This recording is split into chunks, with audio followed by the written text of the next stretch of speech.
Masechet Gittin, Daf Samech, a very, very important daf about the writing down of sections of Torah Shebichtav and the writing down of Torah Shebe'al Peh. So very fundamental issues.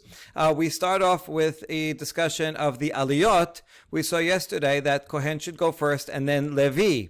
But what comes next? Shalchu le b'nei Galila Rabbi Chelbo. So the people in the Galilee sent a question to Rabbi Chelbo. Acharehen mikorin. After Kohen and Levi, then who should you give an aliyah to next? La hava bideh. Rabbi Chelbo did not know the answer. Ata v'shayled Rabbi Yitzchak Napacha. So he went and asked Rabbi Yitzchak Napacha. Amar le acharehen korin tamidei chachamim amemunim parnasim ala sibur. V'acharehen tamidei chachamim areuin lamanotan parnasim ala sibur. ואחריהן בני תלמידי החכמים שאבותיהן ממונים פרנסים על ציבור, ואחריהן ראשי כנסיות וכל אדם. So after the first two, this would be especially relevant on Shabbat when you have many more 7 aliyot. And so the next is we want to give honor to those people who are both Talmidei Chachamim and they are appointed as leaders over the community. So they take upon themselves these communal responsibilities, and therefore they deserve to be honored and looked up to. And after that, after they got an aliyah, or if none of them are around, then we would give it to also a Talmid Chacham who is worthy of being appointed a leader over the community. You'd only appoint someone to be a leader, someone who is trustworthy and honest and humble and knowledgeable. So the person has all those qualities. Then even if they're not actively have a position, because there's no positions available, but they're worthy to have it, so they're worthy of honor. Afterwards, the children of Talmidei Chachamim, whose fathers are appointed, so that's kind of indirectly giving honor to them, and they also maybe in the future have those positions. And after that, Rashi Knesiyot, that would be like the synagogue presidents. In other words, not necessarily Talmidei Chachamim, but the lay leadership. But still, they are worthy of honor because they are part of the leadership. And then you give it to anybody else. Shalchu le b'nei Galil l'Rabbi Chelbo. So the people in the Galilee asked another question to Rabbi Chelbo. Mal likrot bechumashim ve'bet haKnesset besibur la hava bideh. Okay, poor Rabbi Chelbo, he's quoted for now second time for not knowing the answer. This is what we have to remember about him. But anyway, the good part of it is that he didn't just make up an answer. And so he went and asked a different sage, his colleague, like he did before. But this time, even Rabbi Yitzchak didn't know the answer. Okay, we'll see. What was the question? Are you allowed to read from a single chumash in Bet Knesset? Nowadays, as they did back then, they read from a full Sefer Torah that has all the 5 books all sewn together, and so that's a full Sefer Torah. But what if you don't have that? How about just one chumash? You're reading Sefer Devarim, so just Devarim on its own. Can you have just a one chumash of Sefer Devarim written on parchment with ink, just like you write a Sefer Torah? Is that permitted to read in public? As part of the synagogue recitation. So they didn't know the answer. Probably they didn't know the answer because it wasn't regularly done. They regularly did have a Sefer Torah. So they didn't know the source for it. So Ata Sha'il ben Midrasha upashtuha mehad amar Rabbi Shemuel bar Nachmani amar Rabbi Yochanan Sefer Torah shechaser yiri'ah achat en korin bo. So they came to ask in the Bet Midrash, and so what source could be relevant to this? They found one. Rabbi Yochanan said that if you have a Sefer Torah that's missing even one sheet of parchment, right? There's Sefer Torah is sewn together of many sheets. If it's missing even one sheet of the whole Torah, then it's pasul. You're not allowed to read from it. So if you're missing even one section, it's no good, and that just might be a few columns. Then all the more so if you're missing an entire chumash. So that's their answer. Surely it is not good. You need all the entire chamisha chumshe Torah. But then the Gemara says that was not a proper proof. Velo hi hata michasar b'milte, hacha lo chasar b'milte. In that case, it's missing something from the matter that it's addressing. In other words, you have a full book except for a few columns, so that's called a book that's missing a section. That's why it's not good. Whereas if you're not lacking anything regarding the matter that it's addressing, then it should be fine, right? In other words, you can make a good argument that if you have a full Chumash, a full Sefer Bereshit, good, so you have the full Sefer Bereshit. It's not missing anything, and that would be kosher. And that could be better than having a full Sefer Torah that's missing, let's say, the first few columns of Sefer Bereshit, or any part in the middle. That is something that's missing. It's lacking. It's like, it doesn't matter, whatever your scope is, you have to make sure that that it's filled in completely within that scope. So if you have a Chumash, a full Chumash, that's good. Sefer Torah, fine, but it has to be a full Sefer Torah. But according to this reasoning, maybe the only problem is if you're missing one small piece. But if you have a Chumash and a complete Chumash, then maybe that would be okay. So we don't have an answer really to this question yet. So the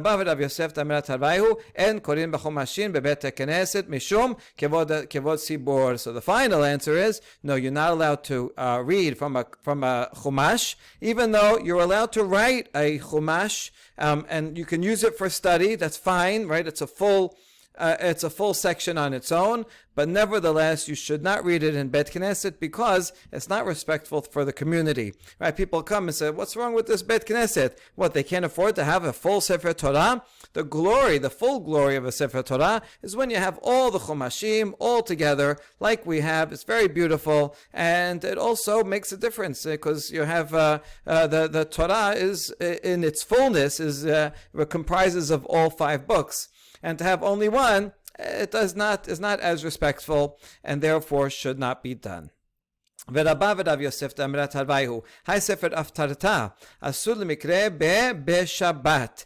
Now, regarding the Haftarah, which is from different Nevi'im each Shabbat, the custom of reading a Haftarah goes back certainly to the times of the second Bet HaMikdash. There's evidence that they did read Haftarah even back then. There's a legend that the reason why we read Haftarah is because Antiochus said you can't read Torah. He made a ban, and so they read Haftarah instead. And that way, it was like a loophole, so they read the Haftarah that was similar to something in the parasha. But there's no good source for that. It also doesn't make so much sense. So that if they came in and they said, hey, you're not allowed to read Torah. Oh no, we're reading from Navi. Then the guard would say, okay, as if the guards would make a distinction and would care if they're reading Torah or Haftarah.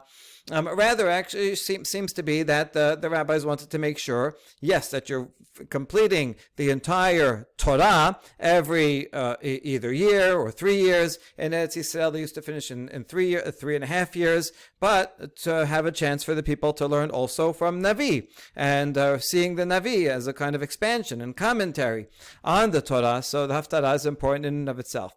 Anyway, to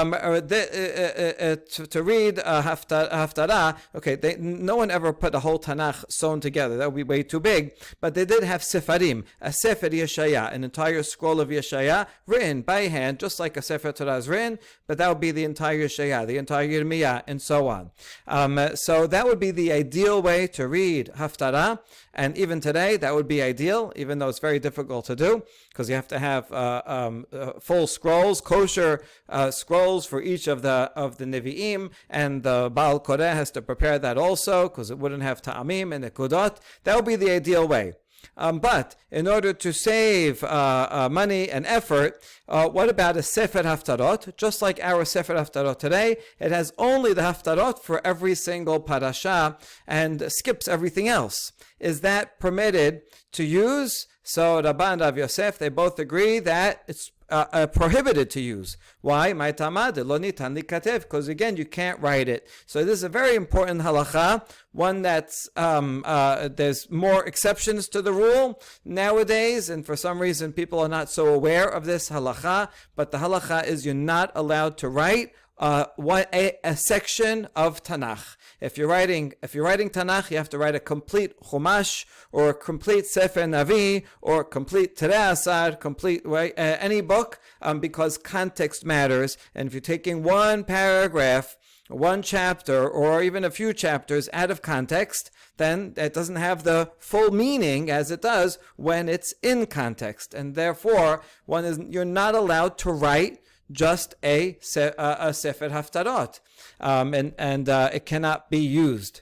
Okay. So, Mor barav Ashe Amar, L'taltule nami asur, my tamad halach hazel mikrebe. Mor barav Ashe goes even further and says you're not allowed to even handle it on Shabbat. Why? Because you can't use it to read. Therefore, it's mukseh on Shabbat. Anything that you're not allowed to use, you're also not allowed to move on Shabbat. You're not allowed to write it. You can't have it written. You can't read from it, and therefore you can't even move it on Shabbat. However, but the final statement of the Gemara says, but all this is not true, even though Rabbah and Rav Yosef and Mober Rav Ashe all prohibited. But the last line of the Gemara says it's not true. You're permitted to handle this Sefer Haftarot, and you're permitted to read from it. Okay, so that's the kula that we can use today. That's why we read a Sefer Haftarot. However, it may be better to read from, even if you don't have a whole scroll, to read from a full Tanakh, even though it's printed, but nevertheless you have the full Navi there, so it's in context, and that may be more respectful than reading. Certainly it would be better than reading from a Chumash that just has a Haftarot in the back, or just a printed book that has only the Haftarot. So this is a nice custom to practice, to read from a full Tanakh. ורבי יוחנן ורבי שמעון בן לקיש מעייני בספרת אגדתה בשבתה והלאה ניתן להיכתב. So now we're moving over to Torah שבעל פה, and we learn that Rabbi Yochanan and Resh Lakish were reading from a scroll of Agadah on Shabbat. And so we're wondering, how are they allowed to read from a scroll of Agadah? This is the oral law. This is Agadah would be derashot and homilies, explanations of Pisukim that the rabbis would give. So they're studying this, but you're not allowed to write the oral law. Ela kevan de lo efshar ayet lasot Adonai heferu toratecha hachaname kevan de lo efshar ayet lasot Adonai heferu toratecha. Rather, we apply the principle based on this pasuk in Tehillim. Now, the pasuk in Tehillim in its Peshat is different from the Midrash. In the Peshat, it means it's time to act for Hashem, where we all have to get together and do something because they have nullified your Torah, right? There's some group out there that are nullifying the Torah. We can't just sit by and do nothing. We have to go and correct them and make sure they don't do that again, bring them to Teshuvah, stop the whatever sin is happening. And that's the simple reading. Heferu, they have. However, the Midrash is reading it differently. Et lasot Hashem haferu toratecha. Heferu not as a description of the past, but rather a sivui, a command. Because it's time, there's a need to do something for the benefit of Hashem, for the benefit of Torah, we have to overturn the Torah. We, the rabbis themselves, command that it's time to override a single law of the Torah in order to preserve something greater, in order to do something that's more important for Hashem. So there's several applications to it, and so here too we should apply this rule because Agadah is so vast and difficult to remember, and if we try to only memorize it, then we'll forget it.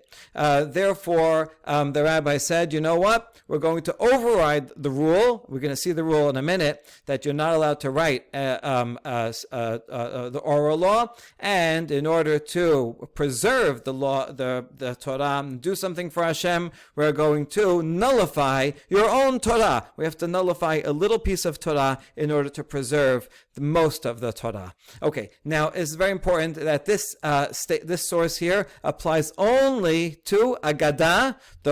That's part of the half of the oral law is Agadah. The other part of oral law is Halacha, and this does not here, at least not here, does not apply to Halacha. And so this leads to a big question. Did the rabbis write down halachot, like Mishnah and Baraitot, and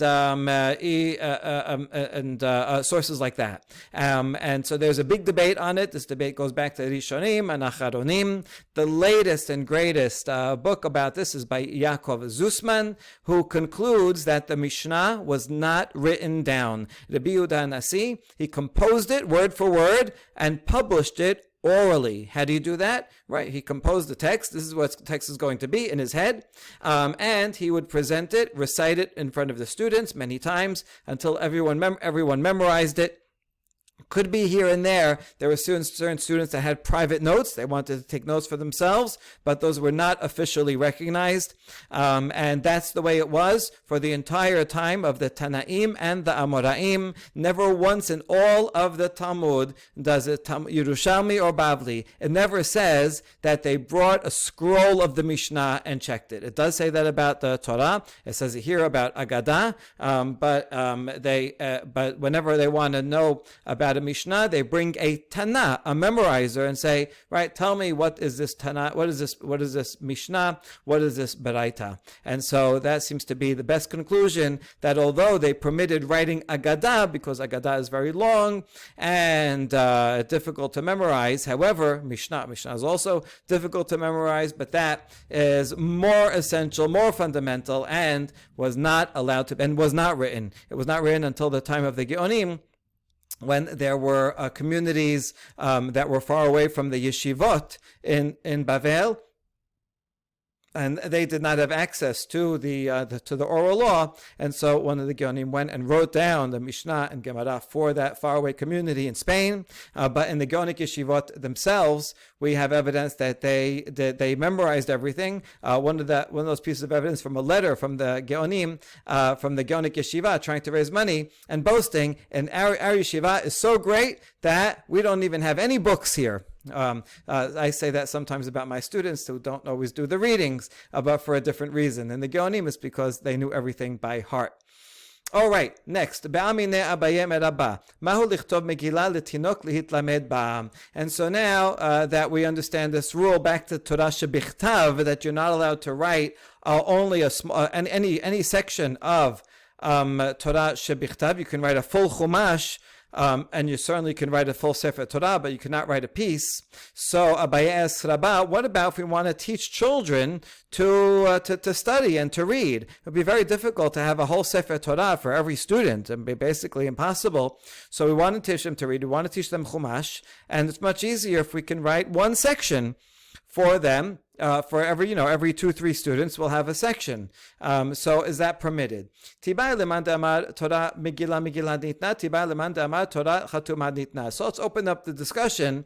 And in terms of these two views, we're going to see the full explication of the two views in a few minutes.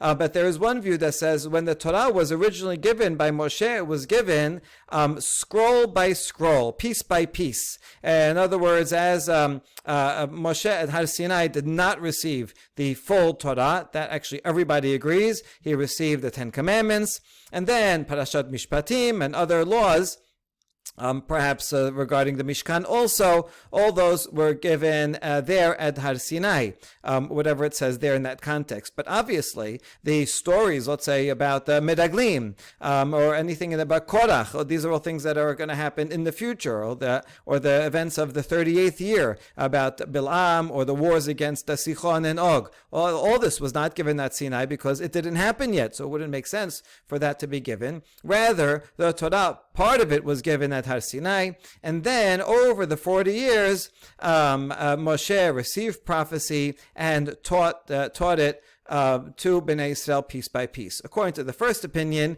Megillah, Moshe wrote down the next section and gave it to the people. And then after some years and more teaching and more stories, he wrote down that section and gave it to the people so that it was published serially.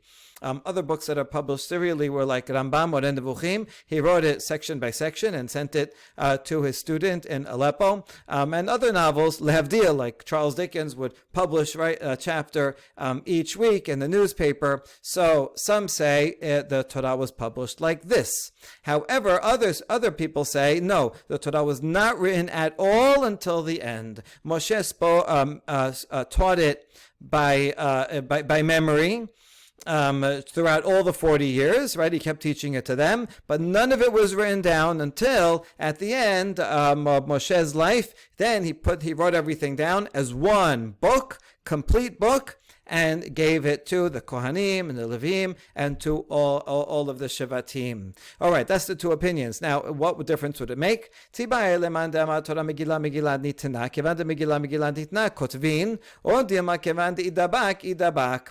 if we want to know, can you write down one section of the Torah for students to study? Well, if you say the Torah was originally given by scroll, section by section, then it would make sense that each section has legitimacy on its own, right? Since it was originally given as a separate section, so then we today also could write. You shouldn't just write 2 pesukim or half a section, but let's say a full section, a full matter, right? An entire story, entire law code can be written. Since it was originally written in that way. Or, on the other hand, even according to this opinion, I might say, no, once Moshe at the end of his life took all those pieces and put them together and into one chumash, and all the chumashim together, so now that it's been joined together, you have to write it all together, and the original scrolls no longer have literary significance. Okay, that's the two sides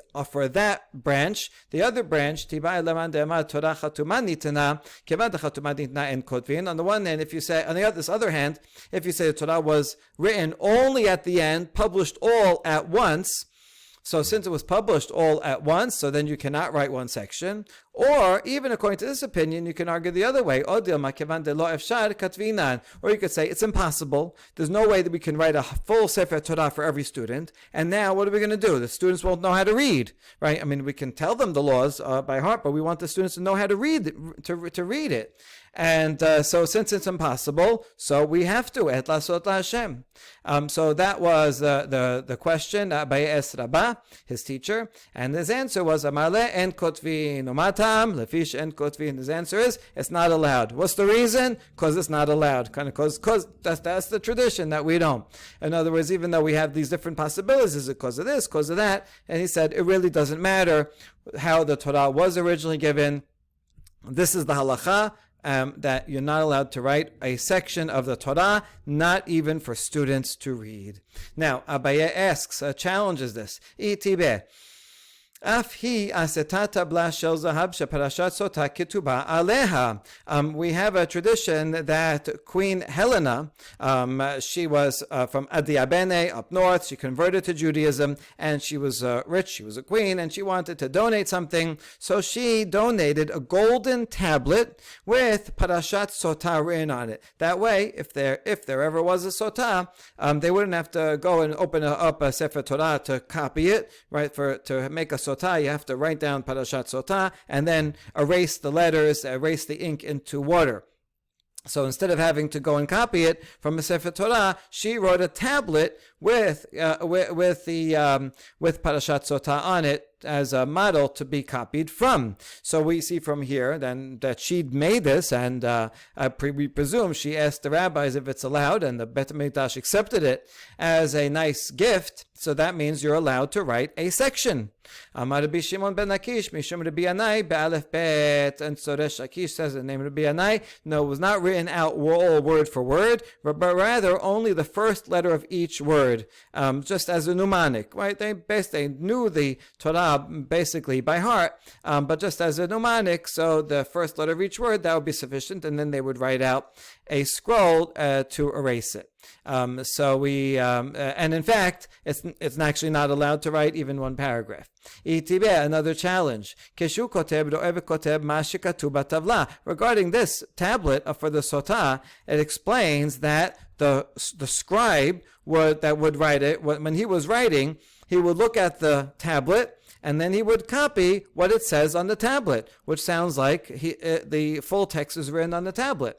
Ema kema shekatuv betavla. No, we can say kema. He writes like that which is written on the tablet. On the tablet, it really only says the first letter of each word, so he writes similar to that. He writes out the whole thing. Okay, then the scribe can write it for sotah, because sotah says you have to write it out and erase it. But you can't use that as a proof that you can write any other section. A further question. Wait, here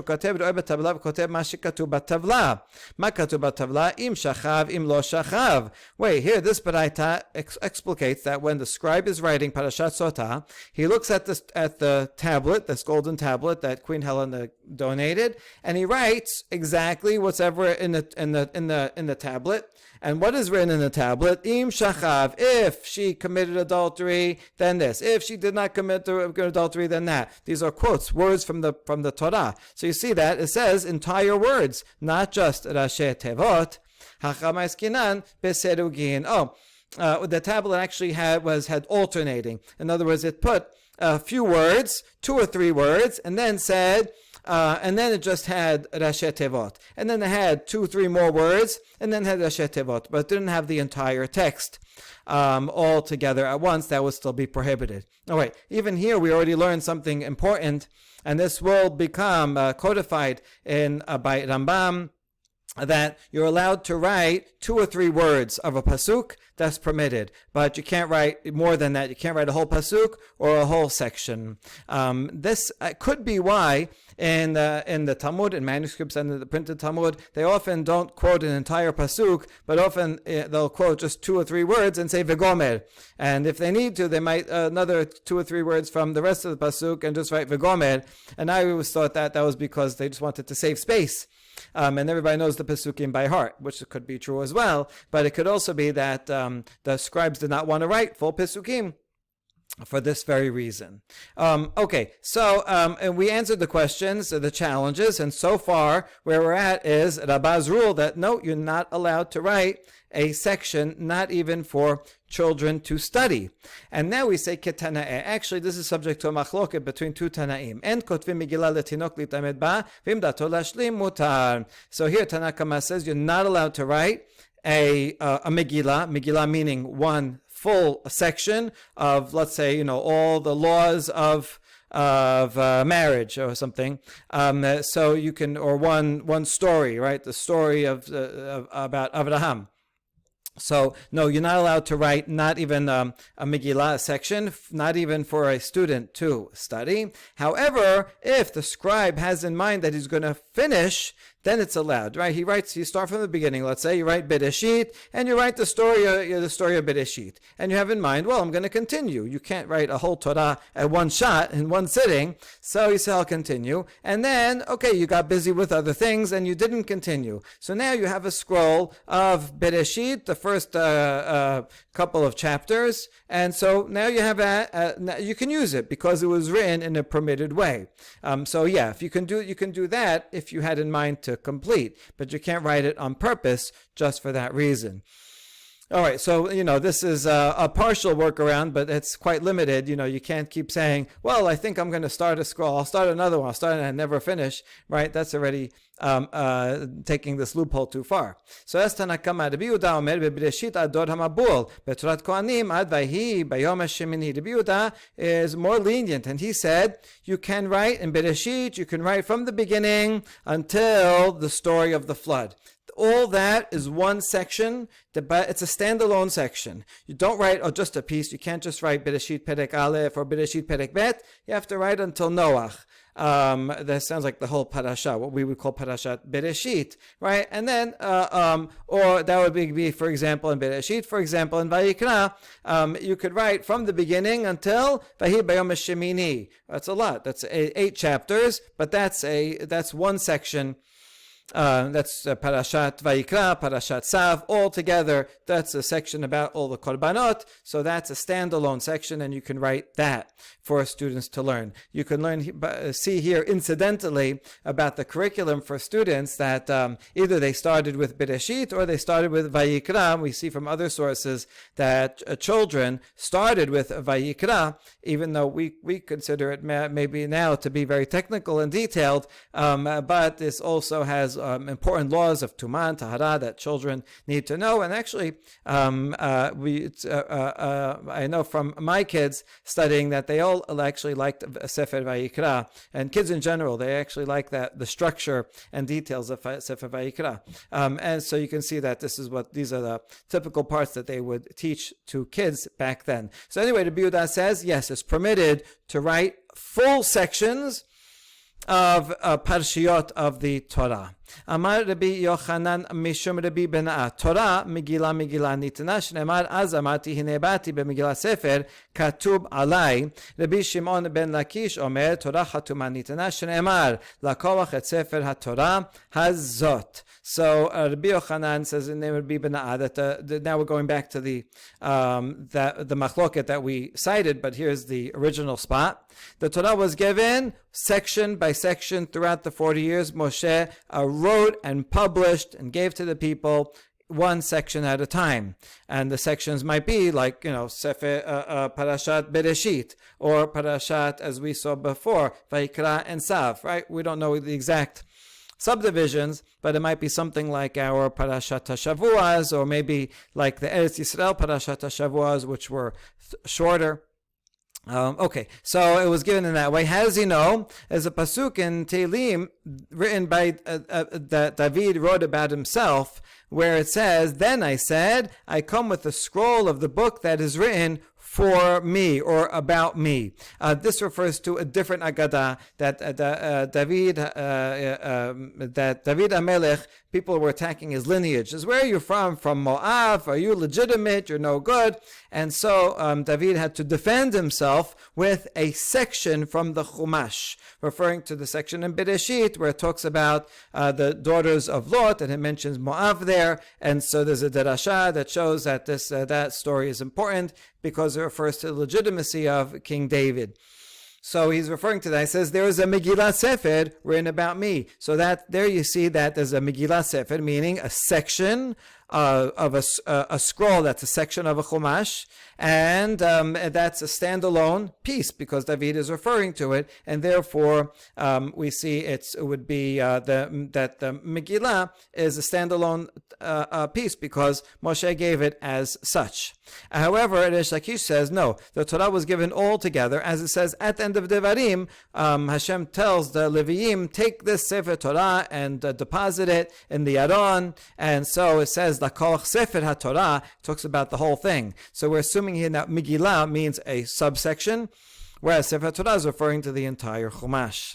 Okay, v'idach nameh v'haketib lakoach. And now we ask Rabbi Yochanan, what do you do with this pasuk at the end of Devarim that says take the entire Chumash? Hahu lebatar di'idabak. Rabbi Yochanan could say, yeah, I agree. That's after, at the end, Moshe took all the pieces and sewed them all together. Now it's a full Sefer Torah, but it was before that. It was given as standalone sections.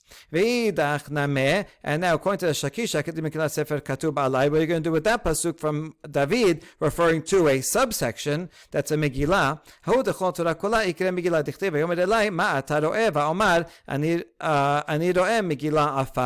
And so Reish Lakish should say, even the word Megillah can refer to the whole Sefer Torah. The whole Sefer Torah is also a scroll. Megillah is not necessarily only one subsection. And how do I know that Megillah refers to the whole Torah? Zechariah, in one of his prophecies, sees a flying scroll, right? And the assumption here is that he sees an entire Sefer Torah, and it's called a Megillah, and therefore Megillah refers to the entire Torah. There never was a written part of any subsection of the Torah, because it was written only at the end altogether. Or another answer Resh Lakish could give, Lichte Rabbi Levi Idam. Rabbi Levi Shemona Parashiyot Ne'emru B'yom Shehukam Bo HaMishkan Elohen Parashat Kohanim, Parashat Levim, Parashat Temeim, Parashat Shiluach Temeim, Uparashat Acharemot, Uparashat Shituyei Yain, Uparashat Nerot, Uparashat Para Aduma. Or even Resh Lakish would agree that there are a few sections that were written down before the end, and these are subsections, and this follows Rabbi Levi, who says there were eight small sections that were said or taught, legislated on the day that the Mishkan was erected, and these were written down as separate scrolls. And this would be the laws regarding the Kohanim, what gifts the Kohanim get, the laws regarding the Leviim, regarding Temeim, those who were impure and didn't do Pesach Sheni, those who are tameh, like zav and zava, acharemot, how to be purified. Acharemot is about the section about Yom Kippur, and shituyei yayin, the law that you're not allowed to serve in the Mishkan if you're drunk, and bahalot echad, that says you have to light the nerot, and paraduma, how to become purified from tum'ah. All these were necessary laws for the functioning of the Mishkan, and therefore these had to be written as scrolls, and then that way the Kohanim can go and consult them and do everything properly. So even the Shakish would agree that these 8 sections were written before. And so therefore, when it says Megillat Sefer, so there could have been a Megillah, but for most of the Torah, it was written only at the end. Amar Rabbi Elazar, Torah rov bichtav u'mi'ut al peh. Okay, now going back to the oral law, Rabbi Elazar says the Torah, and a comparison between oral and written. He says the Torah mostly is written, and a minority of it is oral. Shene'emar ichtov lo rubeh torati kemo zar nechshavu. Pasuk in Hosea. The simple, the pashat of this pasuk is he's rebuking the people, and Hashem is saying, even though I wrote for them and gave them the majority of my Torah, meaning all like the so much Torah, or the glory of my Torah, I gave them so many laws and Nevi'im that told them the right thing to do. Nevertheless, Bnei Israel didn't listen to the laws and didn't listen to the Nevi'im, and they regard them as strange things, or they're like strangers to me. They're not following them. Okay, so in other words, I spelled it out clearly. I gave them all the instructions, and yet they make believe like they don't know what it is, and they act like strangers. That's the simple reading. But now we're reading Rubeh not as so much Torah, but rather as majority. I wrote for them, that's the written law, is the majority of the law. That's the basic fundamental foundation of the law is the written one, and oral law just adds some explanation, but that's the minority. Rabbi Yochanan amar rov al peh u'mi'ut bichtav shneimar ki al pi ha'devarim ha'eleh. Rabbi Yochanan says the opposite. Most of the law is oral, and only a minority is written. As the pasuk says in Shemot, ki al pi, that's al peh, that's be'al peh, that's oral. Ha'devarim ha'eleh, on this basis, I made a berit with you. So you see that the essence, the fundamental part of the berit is based on oral law. The machloket here seems not to be simply how many words, right? The Torah has 80,000 words. Oral law has millions of words. So it's not, but maybe the oral law back then didn't have, wasn't, it gets bigger and bigger as each generation adds more explanation. So doesn't seem that we're just comparing the numbers of words, which is bigger, but rather what's the essence of the Torah? Rabbi Elazar says the essence is the written law. That's what's fundamental. And they said Na'aseh v'nishma, right? And then they got the written law, and then everything else is just explanation. Rabbi Yochanan says, no, the written law, I mean, that's a document. That's it's an official document, but what do we actually practice? We practice the oral law, the way that it's understood, that's explained in the oral law, the way it's applied by rabbis of each generation. That's the essence of the berit. That's what we're connected to. A person can't come and say, oh, this is the pashat of the pasuk, I'm just going to do that. No, you're not following the berit if you follow the simple pashat reading of a written law. It's only by the oral law. Okay, very fundamental and very significant machloket here. Now, we're going to ask each one about the other. V'idach nameh haketib echtob lo rubeh torati. Rabbi Yochanan, what's he going to do with that pasuk that says, I wrote down the majority of the Torah. No,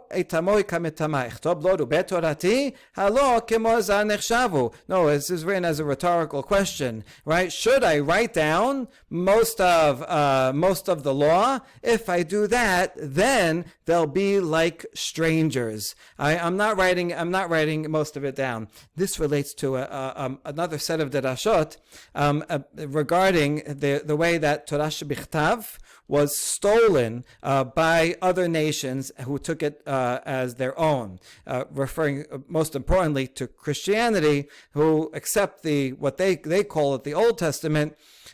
We don't call it that because we don't think it's outdated. But what they call the Old Testament, and they say, oh yeah, the Tanakh, they accept that Moshe was a prophet and all the other prophets, but they interpret it in their way to say that's referring to their beliefs, and so they basically co-opted the written law. And so, what distinguishes Jews and Christians, if they're both, since they're both claiming the written law? And the answer in those midrashim, Midrash Tanchuma and other places, the answer is the oral law. Right? Hashem says, "How do I know which of you is the real Yisrael? Who is the real signer of the berit? Whoever has my secret. The secret is the oral law. So the oral law cannot be stolen, because it's only in their brains and their minds that they memorized it. The written law, they can go and take it and misinterpret it, but the oral law, that's what keeps us Jewish.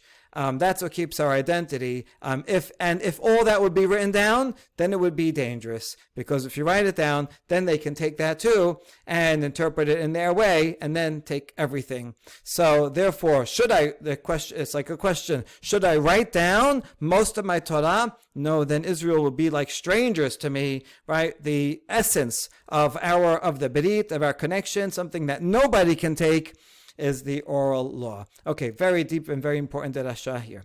Now, Rabbi Elazar, he's the one that say most of it was written. What is he going to do with the pasuk hakatib ki al pi hadevarim ha'ele? Right, based on the oral law, I made the berit. That's only because oral law is more difficult to learn. Right, Tanakh, kids can learn Tanakh. Right, it's right there. You don't have to memorize it. You go, you read it, you explain it, but the oral law is much more difficult. So that's why it says, based on this, because, right, you have to, the written law, that's the majority, that's the essence. But this pasuk is just saying, Al pia devrei melech, I made this brit for those who really commit themselves and learn the oral law, because it's harder. It's harder to learn, but it's not more fundamental. Darash Rabbi Yehuda bar Nachmani meturgemaneh, Rabbi Shimon ben Lakish ketiv, ketov lechat devrim ha'ele chtiv, ki al pia devrim ha'ele hakesad. So Rabbi Yehuda bar Nachmani, who happened to be the announcer for Resh Lakish, when Resh Lakish was giving a derasha, and he would say it, then Rabbi Yehuda would be the public announcer to explicate and announce what he said out loud. But he's a sage in his own right. He brought these two pasukim together and said, how could it be? It says on the one hand, write down, ketov lecha, write down these words, but another pasuk says, based on al-pi, meaning memorize these words, right? And they both have hadevarim ha'ele, so these two pasukim are contradictory. So how do we reconcile them? Devrim shebichtav iyat harashai lo'omran al-peh, devrim sheba'al-peh iyat harashai lo'omran bichtav. The written law, you're not allowed to recite it orally. In other words, if you're quoting pasukim, you should quote them from a chumash, right? Open the chumash. Don't say it out. Don't say it be'al peh. This is a halacha until today. If when you're reading Sefer Torah in Bet Knesset, let's say the Baal Kodesh says, "Oh, you know what? I know it by heart. Don't bother. I don't have to bring out a Sefer Torah. I'll just recite the whole thing by heart." Or if he's looking around and he's not reading every word, it's no good. He has to look at the word and say it as he's looking at it. A lot of times, people Baalei Kriya, they know the end. They know the whole thing by heart. But especially by the end, they close the Torah even while they're saying the last couple of the last few words. It's no good, right? You have to see the words as you're saying them. That's the halacha. So if it's written, you're not allowed to say it orally, and if it's oral law, you're not allowed to say it you're not allowed to put it down in writing. These are two different registers, and you have to keep the registers apart. This is also really fundamental. Why? What's so important about this? Well, this is probably against those other Jewish groups who denied the oral law, like the Samaritans and Sadducees, and later on the Karaites. They don't have oral law, and so what they do, and when they have interpretations or whatever, they actually write it into the written law. In the Dead Sea Scrolls, we have lots of scrolls that are basically more or less scrolls of books of Tanakh. However, they'll add in extra glosses, extra words, or rewrite entire works like the Sefer HaYovlim, which paraphrases Bereshit, Shemot, but then adds in lots of other things. Because they don't have an oral law, so they only have things that are written, so then they rewrite and add things in and change the text. Samaritans also add in words into their Chumash. So the rabbis say this is not allowed. And so you have to keep them as two different registers. The written law is fixed and cannot be changed, not one letter, not one word. Interpretation of it, how do you distinguish interpretation from the original text? By one only being written and one only being memorized. And that way you keep that distinction between the Torah Shebichtav, which is the origin and is fundamental in that it's the original prophecy, the words of the prophecy as legislated. You keep that separate from the interpretation, which is just as in a way even more authoritative, because that's actually what we do, is the interpretation that's transmitted and legislated by the rabbis, but these must be kept separately, each with their own importance and application. Okay, so this is very, very, very important. Diber Rabbi Yishmael Tana, ele ata kotev, I ata kotev halachot. A similar interpretation from a Baraita that says these you write. Right? Hadavrim ha'ele, Torah shebichtav. You can write, but you cannot write halachot. You see here, again, the distinction I made before between halacha and agadah. This is why why the rabbis would make such a distinction. When it comes to agadah, they were more lenient, even though really that also should not be written because it's part of the oral law. But Et Lasot Hashem was very difficult to memorize. These are long stories and mishalim and multiple interpretations. So that they said, okay, fine, you could write that down. But it's law specifically. That's where we have to really make sure that nobody confuses the written law with the oral law. What we're going to follow in practice is going to be the oral law, but we can't allow the oral law to go and change the written law, right? These have to remain fundamentally separate, and so you can see here why they were more stringent, and even when they allowed writing Agadah, they did not allow writing Mishnah. אמר רבי יוחנן, לא קראת הקדוש ברוך הוא ברית עם ישראל אלא בשביל דברים שבעל פה שנאמר כי על פי הדברים האלה קראתי איתך ברית ואת ישראל. Rabbi Yochanan now explaining what he said before. Hashem only made a brit with Israel based on the oral law, as the pasuk says, based on these words, the al pi, the oral law. Hashem has cut a deal with Bnei Israel. And again, this is going to be important at all times, but especially after Christians come and say, oh, we're the real Israel. Hashem gave up on you Jews, and now it's us. And so Rabbi Yochanan would say back to them, no, the essence of the Berit is not the written law. You can read the written law, right? Go ahead. But you can't be chosen because the Berit is tied to the oral law, and that's something that we only have. Good. All right, that's the end of that section about writing down Torah. Halacha lema'aseh is very difficult in this context because Rambam, Mishnah Torah, and Shulchan Aruch are both fairly machmir on writing down any section of Torah shebichtav. Not even just 2 or 3 words is allowed, but even any more than that is not allowed. And yet we do this all the time. We print source sheets. We have pisukim that we write on the walls in a Bet Knesset. People put up Eshet Chayil. People print on invitations, Pisukim, right? So we're doing this all the time. And so you have to look through the Teshuvot of the Achronim that make various exceptions. Already the Geonim said that if you write with Nikudot, so then it's sufficiently different. Others say if you're not writing Ketav Ashuri, so that's probably why they had the practice to write in script letters, Chasi Kolmos letters. If you're writing in a different font, not Ketav Ashuri, then it'll be permitted. Some say if you're not writing with ink on klaf, then it's permitted. Some say we et la'asot la'Hashem, we apply that so that kids can learn. Right? So there's all kinds of various exceptions for different reasons. But fundamentally, this is a halacha.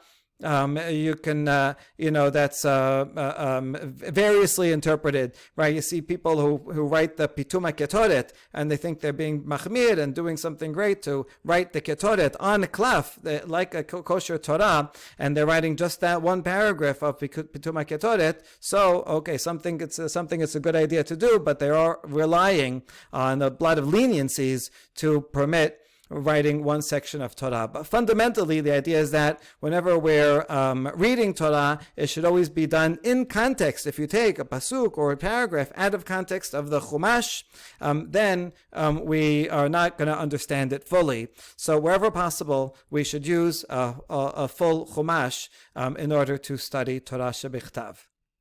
Okay, now we get to the next section. Ma'arvin bebayit yashan mipnei darkei shalom. When you have an eruv in a neighborhood, and there was always the food, the meal that you don't have to put the meal every week. You can do it every once in a while.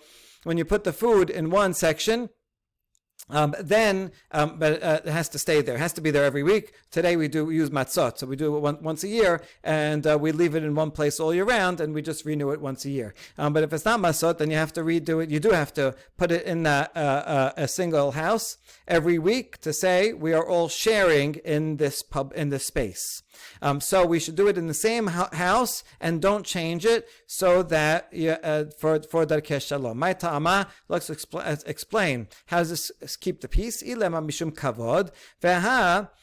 ההוא שיפורה דבה מעיקרה ברב יהודה, ולבסוף ברבה, ולבסוף ברב יוסף, ולבסוף באביי, ולבסוף ברבה. If you're going to say because of honor, right, it's honorable if everybody comes and brings their food, everybody brings a little bit of their meal, and they put it in my house. So this is a great honor that I can host the eruv. Now someone else comes and says, no, I want to host it. Yeah, but it's been in my house for the past 30 years. So no, this is my honor, and you're not allowed to take it. Then it's going to start a fight. If you say if that's the reason, but that can't be the reason, because here we have something equivalent, that there was this shipura. Some say it's referring to a shofar that they would use to blow, to announce that Shabbat is coming. Or a charity box, right? A central charity box for the benefit of the community. Originally, so this was placed in different rabbis' houses. And originally it was in the house of Rav Yehuda, and then it was taken to Rabbah, and then Rav Yosef, and then Abaye, and then Rava. This is second generation, third generation, fourth generation Amoraim. It seems to be put in the place of the sage that is the Rosh Yeshiva, not only in that city, but is recognized, because these rabbis lived in different cities, but rather is recognized as the Gadol Hador in Bavel during that particular time period. Some of these rabbis are in the same generation, because then one dies and the other one took over.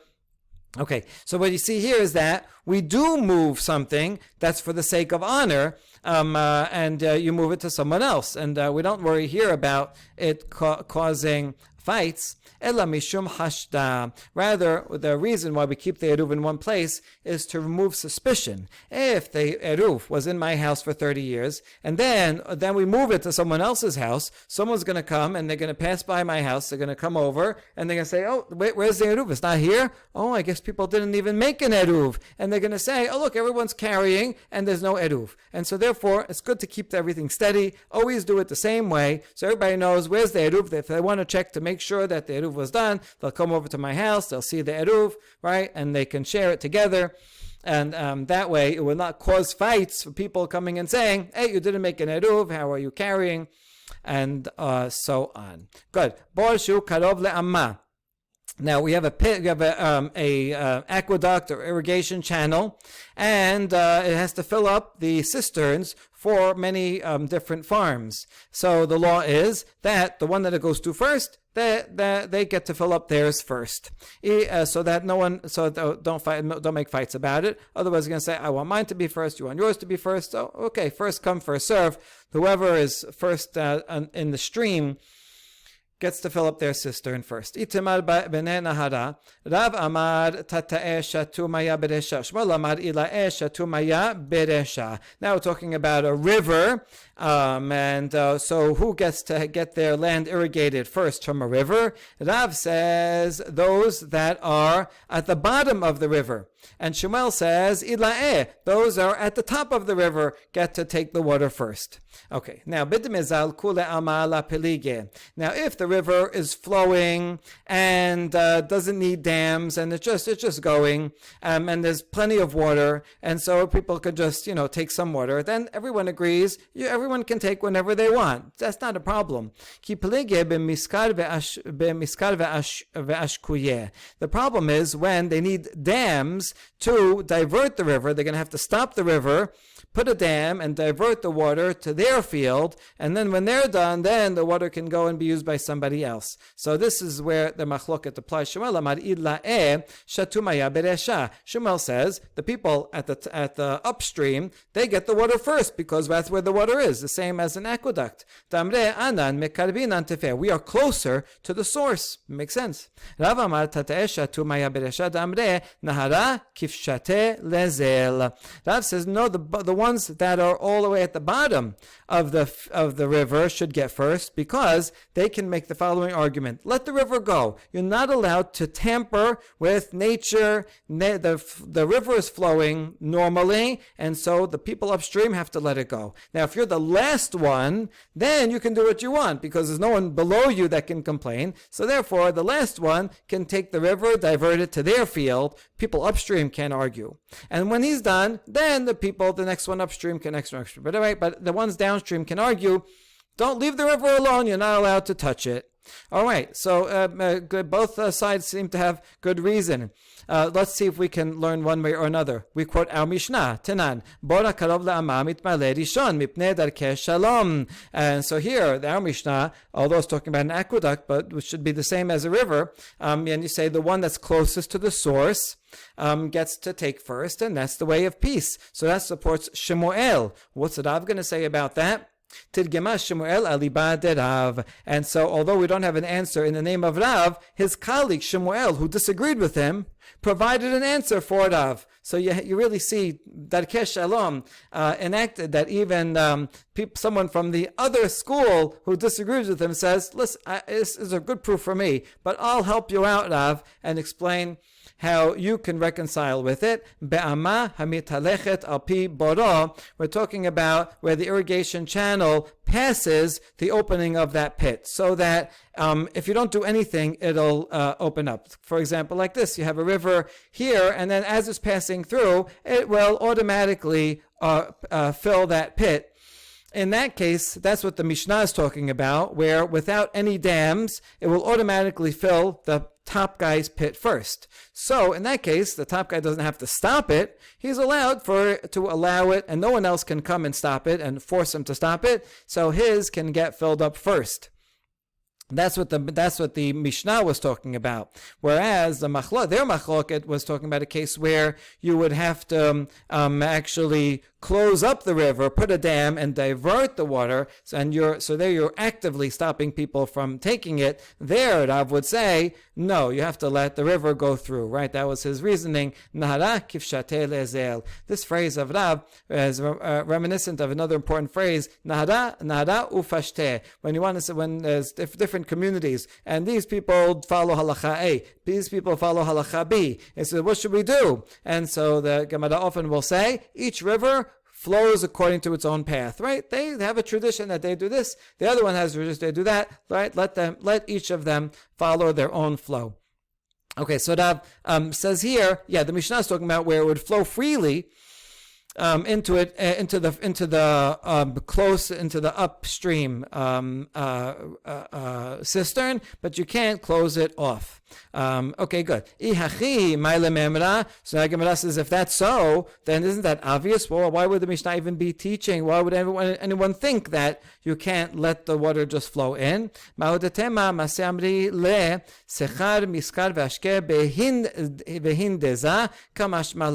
might have thought that all the other people along the river can say to the person that's at the top, you have to put a dam in so that you get water in proportion, the same proportion as everybody else. You can't let your cistern fill up first, right? You have to put a dam so that we can all share equally as all of ours fill up. So that's why the Mishnah has come to teach, no, he doesn't have to do that. He can be passive. If it's going to be fill up on its own, that's fine.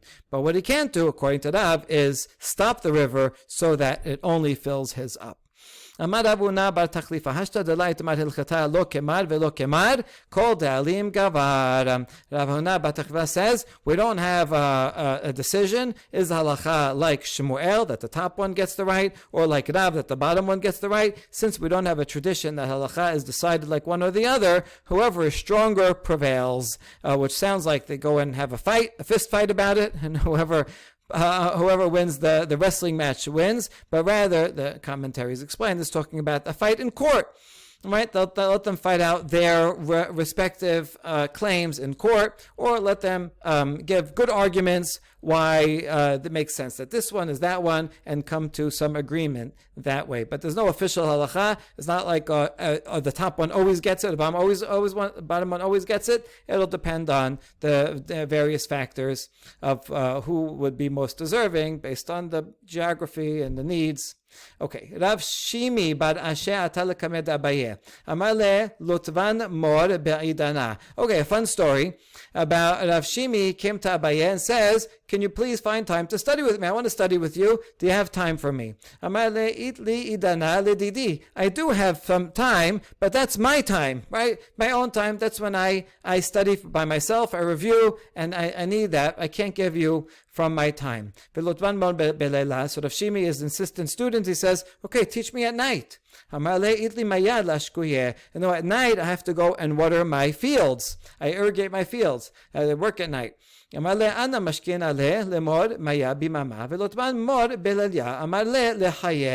Shimi has a good idea. And says, I'll tell you what, I don't do anything during the day. So during the day, I'll irrigate your fields, and then you'll have free time at night, and then you can teach me. So he says, okay, you got it. This is a good deal for everyone. All right. So Rav Shimi goes and to the upper, now his field was in the middle of the river. This is Abaye's field. Now, how did Abaye do it? I don't know. He did it at night, whatever he did. But Rav Shimi is going to do it in his way. So he goes to the residents of the fields that are upstream, and he says, he says, listen, this is the halacha that those downstream should get first. And you're not allowed to dam up the river. You have to let the water flow, like Rav says, and you have to let the people downstream get first. So, okay, Rav Shimi said so. Fine, those farmers listened to him. And then, look at what Rav Shimi does. He goes to the other farmers that are downstream, and he tells them, oh, the halacha is like Shemuel, that whoever's upstream gets first, and I'm more upstream than you, therefore I get first. So in the meantime, he was able to irrigate. He dammed the ones upstream, and then he took the water. So he said two different halachot to the people upstream and downstream, so that he can get all the water during the day. And he can get it first. So then Rav Shimi came to Abaye. They had to come and study at night, and Abaye learned about what he did. Maybe he was surprised. Wow, you're able to irrigate everything so quickly. He says, yeah, this is what I did. I told the upper ones like Rav and the lower ones like Shemuel. And so Abaye got upset, and he said, you follow two different opinions? Yeah, you can't do that. If you think that Shemuel is right, and because it's more convincing, then you have to follow Shemuel all the way through. Now you're just using halacha to be self-serving by telling different people different things. And so Abaye was not okay with that. In fact, Abaye did not taste from the produce of his own fields that year because he felt like it was ill-gotten gain that his student used in order to irrigate his field. Oh, fantastic story. Okay, last case. Hanahu bene בהרמך דאזול קראו ברשע דשנבתה והדרו ושדו בשלהי נהרה הבו אלאה לקמד אביה אמרו לה כמתקיל לנהרין. Okay, certain residents of a place called Beharmach, and they dug a channel at the head of the Shanvata river, and they diverted the water so that it would go to their fields, and then the leftover water they irrigated back into the stream so that it would go downstream. So here's a picture. All right, this was a river that was off of the Euphrates River. So there's field owners up here, and so these people, they had a field over here, and so we're talking about this river, the Shanvatana River that comes up here, and so these farmers of Be Harmach, they dug a ditch, and it would go around here, and it would overflow and irrigate their field, and then the rest would go back in. Now here's the issue. Because they were diverting this water, then it was traveling more slowly, right? Because they would dam this up here, and so it wouldn't flow in the big river, but rather it would go slowly in this way. Because it was going slowly, the people here had a problem in that it was overflowing too much and flooding their fields. And so they came to Abaye and complained, he's damaging the river because he's making it go slow. It's damaging our fields. It's not flowing normally. Abaye says, so fine, I have an easy solution. Why don't you dig over here, make it deeper so that it won't overflow, it won't get backed up. And so they said, no, that's not good. No, that's not good, because in other years, when there's less rainfall, then it will be too low and it won't overflow over our fields. Right now, it's the perfect level so that it doesn't overflow too much to flood our fields, but it's not too low because that in other years we won't be able to get it out. So if we go down too much, then it won't be good. And Abaye says, well, then you have to leave here. It's not clear who Abaye is referring to.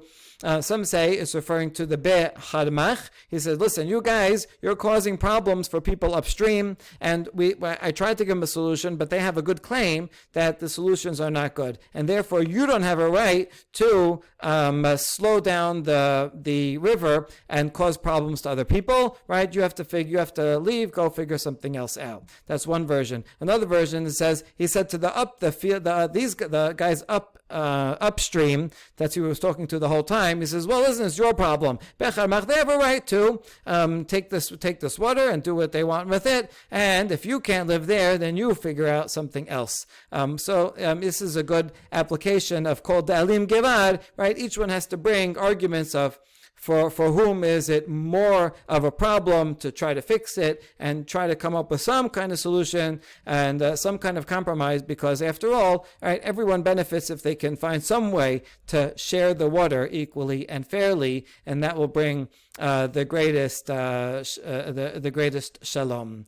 Baruch Adonai Leolam. Amen ve'amen.